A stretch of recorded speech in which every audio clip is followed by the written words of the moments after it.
এই যাতে ঘুম কবে ভাঙবে আপনার আমার এই চাঁদু দেশের চাঁদু মানুষের ঘুম কবে ভাঙবে, কবে জাগ্রত হবে সেই ঘুম, কবে ঘুম ভাঙবে এই বাঙালি জাতির কেউ জানে না।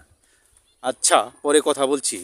এই যে একটা ভিডিও দেখাচ্ছি আপনাদের, এই ভিডিওটা অবশ্যই দেখে নিন। 22 কোটি টাকা, 81 ফুট উচ্চতা আর ভারতের হাই কমিশনারের উপস্থিতি। তারপর আন্দোলন, টানটান উত্তেজনা আর পাল্টাপাল্টি অভিযোগ। আসলে কি হচ্ছে পলাশবাড়িতে? গাইবান্ধার পলাশবাড়িতে 81 ফুট উচ্চতার একটি মূর্তি। দাবি করা হচ্ছে এটি হিন্দুদের ধর্মীয় স্থাপনা। কিন্তু এই বিশাল আয়োজন কি আইন মেনে হয়েছে? আমার মন্দিরে আমি কোথায় আমার দেবতাকে কতটুকু রাখবো তার কৈফিয়ত আপনাকে আমি দেব না। আপনি কোথাকার হরিদাস পাল যে আপনাকে এই কৈফিয়ত দিতে হবে? আপনি চাইলেই যে কোনো জায়গায় যা খুশি তাই করতে পারেন না। উচ্চতা 50 ফুটের বেশি হলে জেলা বা বিভাগীয় পর্যায়ের বিশেষজ্ঞ কমিটির ছাড়পত্র, বুয়েট থেকে স্ট্রাকচারাল ডিজাইনের সার্টিফিকেট, পরিবেশগত ছাড়পত্র এবং কোনো কোনো ক্ষেত্রে সিভিল এভিয়েশনের এনওসি পর্যন্ত লাগে। আর এ আইন মসজিদ, মন্দির, গির্জা, মোবাইল টাওয়ার, পানির ট্যাঙ্ক সব কিছুর জন্য প্রযোজ্য। পলাশবাড়ির এ স্থাপনার ক্ষেত্রে প্রয়োজনীয় অনুমোদন ও কারিগরি ছাড়পত্রগুলো কি নেওয়া হয়েছিল? এই প্রকল্পের অর্থায়নের উৎস নিয়েও বিভিন্ন মহলে প্রশ্ন উঠেছে। এই 81 ফুট মূর্তি প্রকল্পের উদ্যোক্তা হরিদাস চন্দ্র তরণী 2022 সালের 7 নভেম্বর গোয়েন্দা সংস্থা ও র্যাবের যৌথ অভিযানে গ্রেপ্তার হয় এবং পরবর্তীতে প্রতারণার অভিযোগে সে দণ্ডপ্রাপ্ত হয়। সে কখনো হিন্দু, কখনো মুসলমান, কখনো বাংলাদেশি, কখনো বা ইন্ডিয়ান।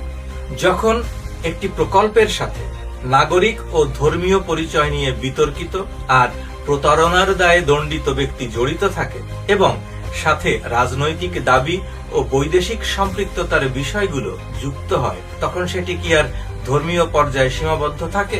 আর যখন কিছু ব্যক্তি বা গোষ্ঠীর পক্ষ থেকে হিন্দু প্রদেশ গঠনের দাবি ওঠে, আমরা বাংলাদেশ আরেকটি প্রদেশ করব শুধুমাত্র সনাতনীদের জন্য, এ ধরনের দাবি দেশের সংবিধান, ভৌগোলিক অখণ্ডতা এবং রাষ্ট্রের সার্বভৌমত্বকে চ্যালেঞ্জ করে।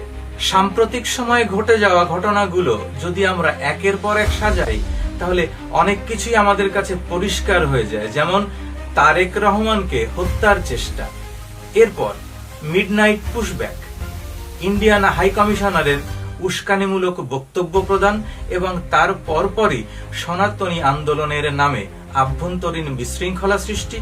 এর পাশাপাশি ভারতের একটি পক্ষ থেকে যখন খোলেআম রংপুর দখলের উস্কানি দেয়া হয়, তখন কি এ বিষয়গুলোকে আর কাকতালীয় বলা যায়?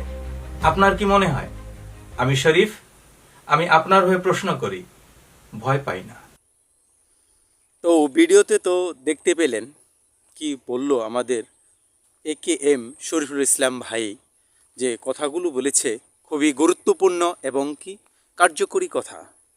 কেন ইম্পর্টেন্ট এই কথাগুলো?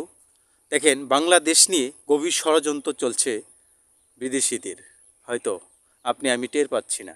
এটা ভিতরে ভিতরে কী হচ্ছে তা এই ভিডিওতে 2 মিনিট 59 সেকেন্ডের ভিডিওতে আপনার দেখতে পেলেন, শরীফুল ইসলাম ভাইয়ের কথাতে শুনতে পেলেন। তিনার ভিডিওটা আমি একটু ছেড়েছি কথা বলে, তেনার অবদানে সূত্রগুলো পেয়েছি, আমার ভালো লেগেছে, তাই ভিডিওগুলো তুলে ধরলাম। এখনও কি আমরা ঘুমিয়ে থাকবো বাঙালি জাতি? হ্যাঁ, কি অবস্থা! দেশটা তো আমার আপনার সকলের, ঠিক আছে, কিন্তু একটা প্রতিষ্ঠান গড়তে হলে সিভিলাইজেশনের যে একটা দিক নির্দেশনা আছে, সে ভিডিওতে বলেছে একটা সরকারের যে অথরিটি আছে, তাদের যে আপনার হুকুম নিতে হয়, হুকুম জারি করতে হয়, সেটার দিকে খেয়াল রেখেছে, দেখভাল করেছে। তাদের ইচ্ছা মতো তারা কি সেই কাজ করছে। একদিন ধর্মীয় জিনিস করতে পারে, ধর্ম ঝাড় এটা করবে, ধর্মের প্রতি আঘাত কারণ নাই, আমারও নয়, আমি অন্যজনকেও দিব না, এটা কোনো মানুষের মধ্যে পড়ে না। তবে একজন ধর্মীয় বলি, ঠিক আছে, সে ইচ্ছা মতো তার এখানে কাজ করবে, সেটা তো হয় না। এখানে একটা সরকার আছে, প্রতিষ্ঠান আছে, তাদের কি কথা শুনতে হবে না? তাদের কথা শুনে কিন্তু আপনাকে আমাকে চলতে হবে সরকারের প্রতিষ্ঠান। অহেতু কিন্তু আমি সেই মন চাই ইচ্ছা মতো আপনি কাজ করতে পারবেন না। কারণ হচ্ছে সরকার এমন একটা প্রতিষ্ঠান অনুমোদন দিবে যেটা সরকার সুবিধা হয়, লাভজনক হয়, কিংবা যেটার মধ্যে হানাহানি মারামারি সেটা থাকবে না। A to Z কি বলবো, বলার মতো আর ভাষা নেই যে তাদের উগ্রবাদী কথাগুলো কি হতে যাচ্ছে দেশটা মধ্যে। আপনি আমি আজই প্রতিবাদ যদি না করতে পারি, এর প্রতিহত না করতে পারি, তাহলে আমরা ইসলামী রাষ্ট্র হিসাবে 95% মুসলিম রাষ্ট্রে যদি অনুমোদন না নেওয়া থাকে, কোথা থেকে একটা জিনিস হয়ে গেল।